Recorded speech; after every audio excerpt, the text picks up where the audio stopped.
Malam itu adalah malam yang panjang bagi Sundari dan bapaknya. Kebetulan malam itu Sundari mendapatkan jadwal manggung di desa Jabak, desa terpencil di sudut sebuah kota. Sundari adalah seorang penari lengger yang sudah cukup terkenal. Sundari terpaksa pergi diantar bapaknya menggunakan sepeda motor. Dia terpaksa ditinggal para rombongan lantaran ada suatu hal yang juga tak bisa ditinggalkan. Jalan yang berliku dan curam harus tetap dilalui demi tanggung jawab. 2 jam perjalanan akhirnya mereka sampai juga di lokasi. Awalnya, Pak Sobiri tak merasa keanehan. Suasana begitu lengang, meski banyak lalu lalang orang yang menghadiri pesta raya tersebut.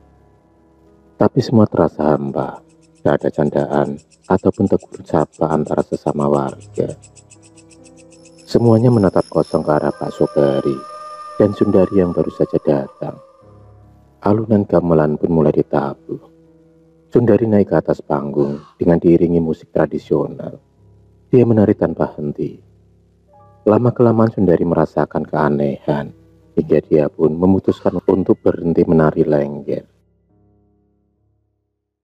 Tapi belum sempat dia turun panggung, dia melihat salah satu penabut gendang menyeringai dan menatap ke arah Sundari dengan tatapan mata yang sangat tajam, hingga membuatnya ketakutan. Dia terus menari sampai membuat kakinya gemetaran. Pak Sobari yang merasa ada hal yang tak wajar, menyuruh anaknya untuk berhenti dan memaksanya untuk pulang. Tapi orang-orang itu seolah tak terima, hingga mereka pun memperlihatkan wajah yang amat seram. Mata mereka keluar menonjol seperti kelereng. Seluruh badannya penuh dengan darah. Bau anyir memenuhi lokasi tersebut. Pak Sobari dan Sundari lari tak terkendali. Dengan rasa penuh ketakutan, akhirnya mereka sampai juga di penghujung jalan. Samar-samar dari kejauhan, tampak wanita cantik memakai baju kemben layaknya penari lengger seperti Sundari. Dia berhenti sekedar menyapa. Bagaimanapun juga, wanita tersebut memiliki satu profesi yang sama dengannya. Wanita cantik itu hanya tersenyum manis dan memberinya sebuah tusuk konde kecil yang terbuat dari emas. Benda berukuran jari kelingking itu mengeluarkan cahaya yang menyilaukan mata. Bawalah darah ayam manis setiap bulan purnama Cahayu. Ucap wanita itu sebelum menghilang.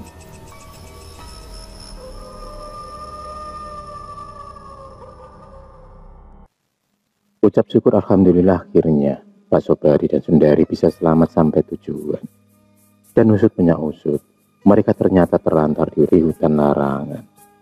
Dan orang-orang yang menyuruh mereka tak lain adalah makhluk tak kasat mata penghuni hutan tersebut. Tapi yang membuat aneh adalah wanita penari lengger yang selalu datang dalam mimpi Sundari. Entah apa maksud dari mimpi-mimpi itu, tapi yang pasti Sundari memancarkan aura yang berbeda saat memakai tusuk konde tersebut. Tubuhnya yang baino dipadu padankan tatanan rias di wajahnya semakin menyempurnakan penampilannya di panggung. Tarian yang gemulai semakin menambah kaum Adam ingin berlomba-lomba menari dengannya. Tak dipungkiri, setelah memakai tusuk konde emas tersebut, Sundari semakin mendapatkan uang saweran yang lebih banyak dari sebelumnya. Para lelaki dibuat terpikat dengan pesona Sundari.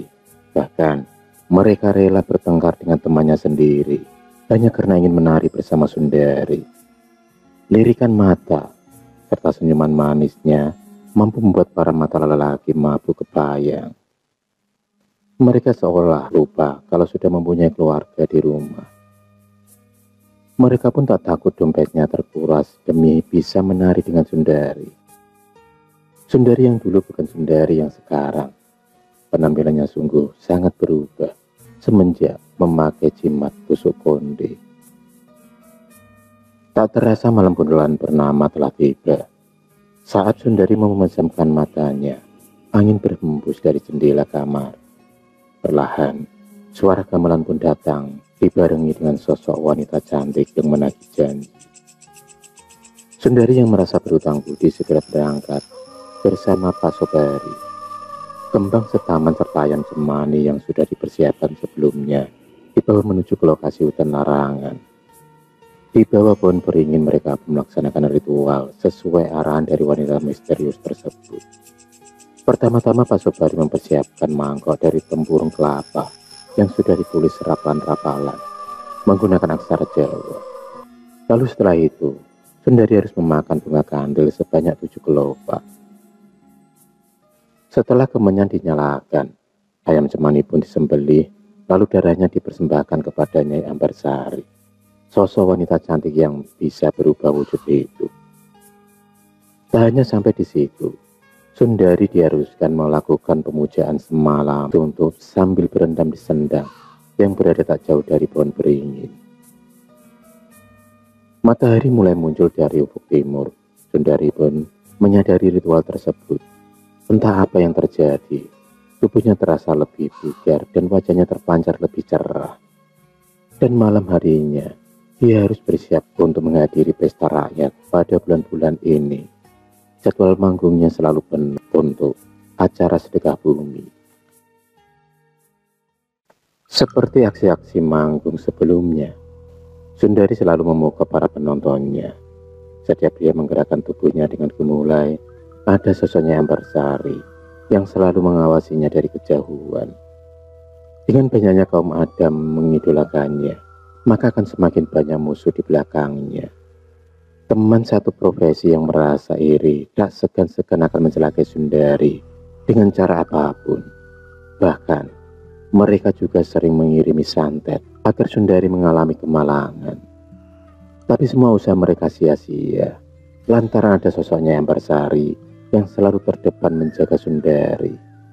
Tak terasa waktu begitu cepat berlalu.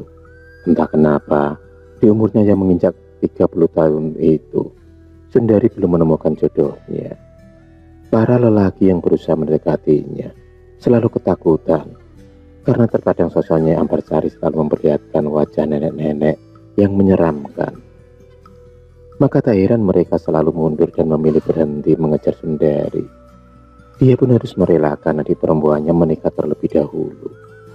Seluruh hidupnya hanya dipersembahkan untuk menari dan memujanya Ambarsari. Ingin rasanya dia menyudahi kesesatannya. Tapi lagi-lagi Sundari seolah terikat kontrak dengan sosok jin penguasa hutan larangan tersebut.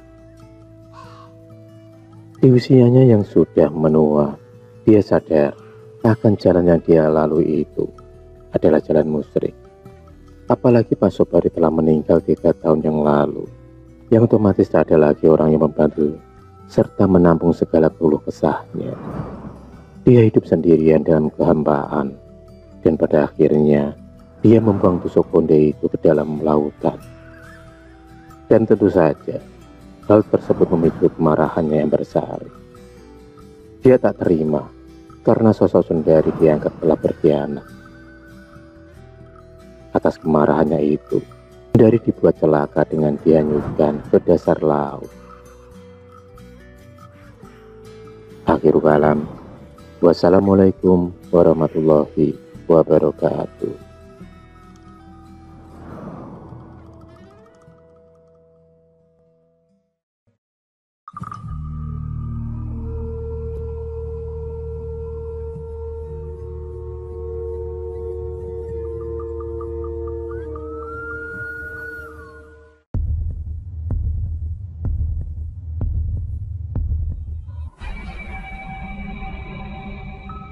Terima kasih sudah menonton video cerita bergambar ini.